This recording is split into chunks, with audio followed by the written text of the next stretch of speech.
Well, hello everybody and welcome to Robert's Train Set. As you've probably seen from the title, this is all about the making of my new intro and outro. And you might be wondering why I need to do a video like this, but I thought it might interest you. And it all basically stems from my last video, which if you've seen it, you'll know it was about getting from Curaçao the new manor. And it's done reasonably well. I'm quite happy with it, to be honest. But one of my subscribers, Kelly, who I'm sure a lot of you will know, always had a love affair with my Castle class Earl of St Germans. So I got a comment from her, quite a long comment as she tends to do, and I will show you what it is, and if you want to read it all the way through, just freeze the picture while you read it. But basically the gist of it was that she's now a bit out of love with Earl of St Germans and loves my manor, my Cookham manor. So because of that,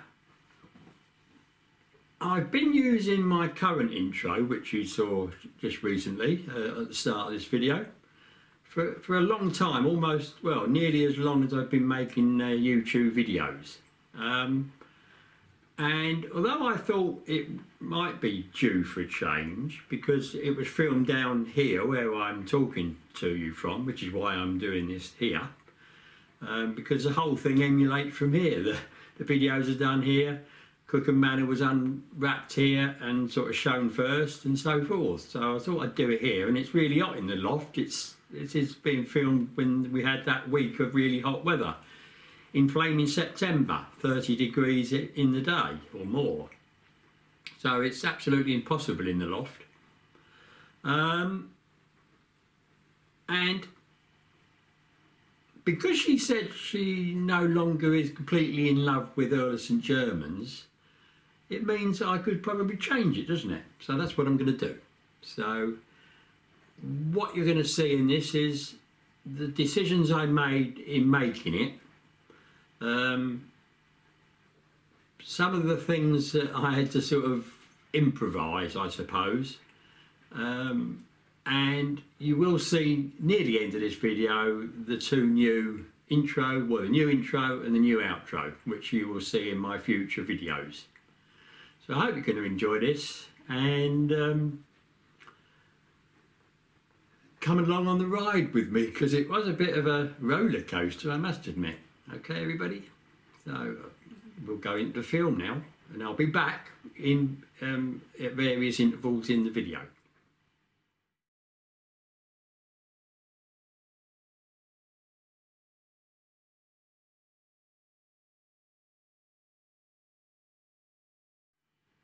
Right, so you've seen Kelly's comment.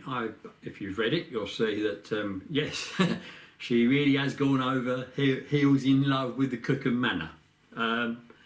So what I'm going to show you now is what I decided to do in the filming part of it. And the old one was filmed on my Polaroid Q Plus. Which is a lovely little camera, don't get me wrong. But one thing it can't do, which my GoPro type one can, from Lidl's, is do 4K. And this can do 4K, albeit only in 30 frames a second. So I decided to use this. Now, if you notice,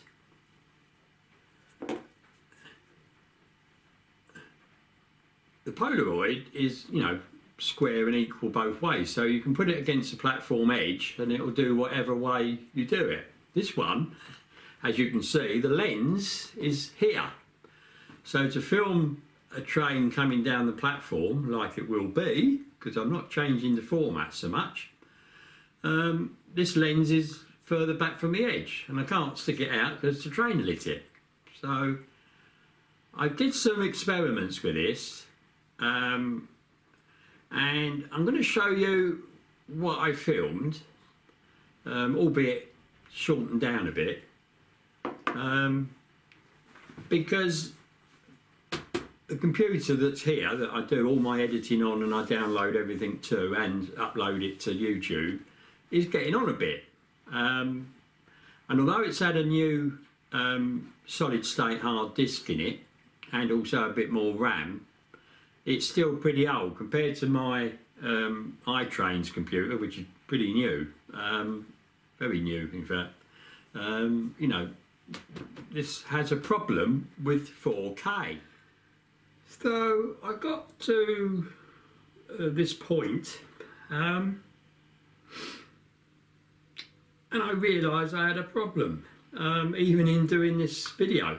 What I wanted to do was to show you how, when editing in the editing suite, the film would stutter and the sound would not be in unison with the pictures and all that.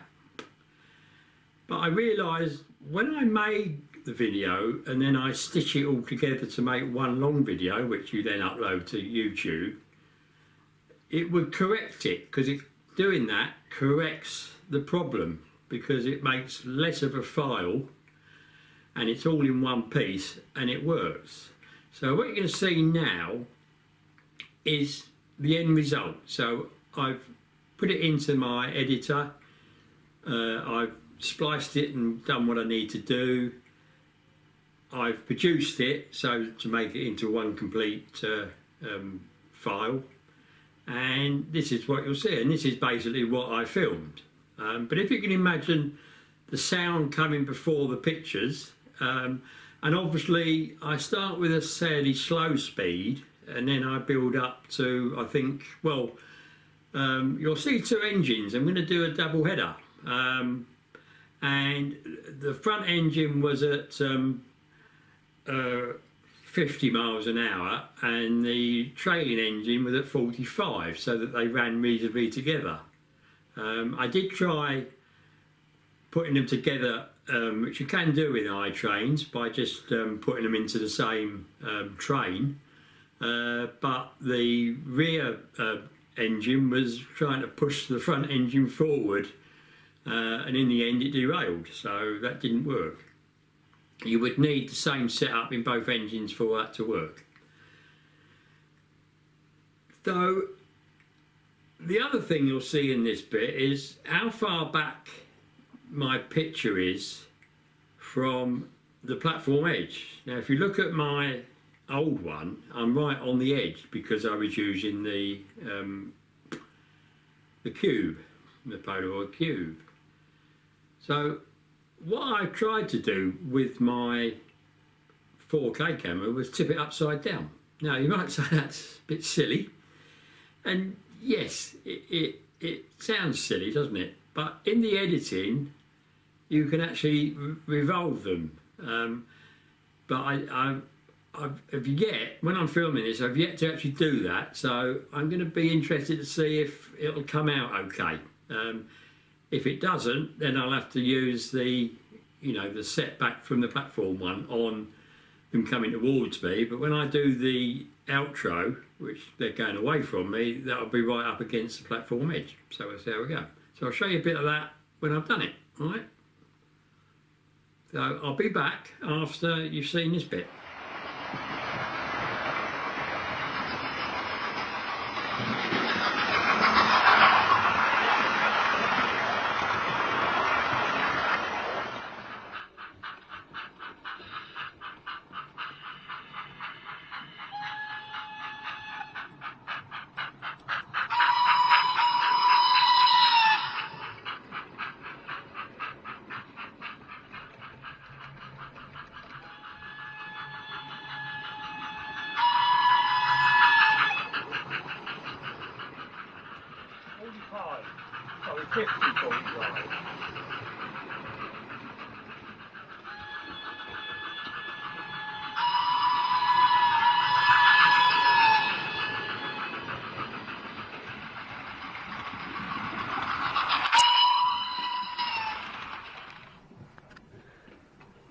This is tipped up a bit.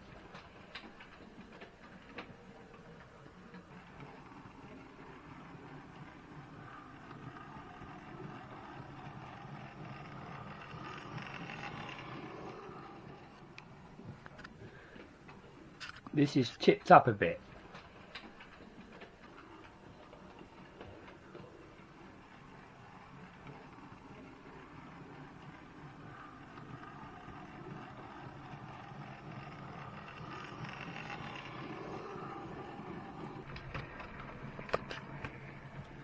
This is tipped up at the front.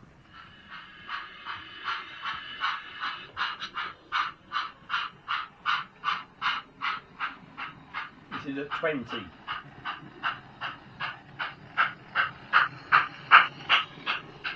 This is tipped up at the front.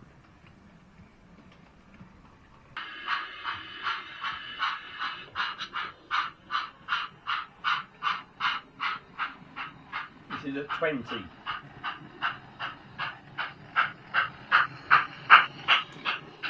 Well, I hope that didn't make you go too giddy, everyone. I did film an awful lot more that you're not seeing. And again, I was having the trouble with being the 4K. It was all out of sync, so it wasn't particularly easy to edit. But by the time it's produced and up on YouTube, it'll all be normal as I filmed it, really. So you can see that actually tipping the camera upside down and then reversing it in the editing worked. Now, I've yet to make these two videos, and the only other doubt I've got in my mind is, will I be able to do the titles over the already inverted video? I'm not sure about that. That's something else I've got to try.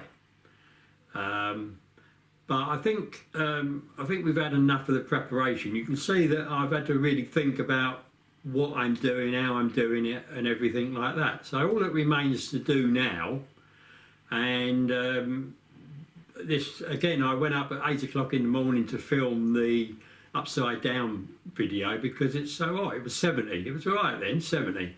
By the time I'd finished it, it got up to about 76. So, you know, it's still going up. So I need to wait for it to cool down a bit so I can get I've got to choose some carriages to go with it and get it to run. Should be all right. We'll see. And as you saw, I only used the manner on the upside down ones because it wasn't really worth setting it all up. It takes time in the heat, doesn't it? So I did that.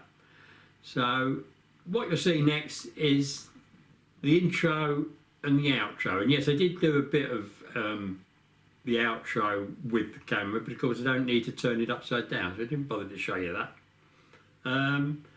And we'll see what comes out at the end.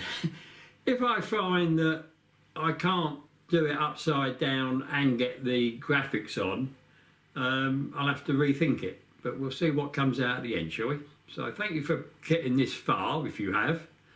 Although I shall go out, finish this video with my original outro, the new one will be used in the next video, whatever that might be. Okay, everybody, cheers, bye-bye.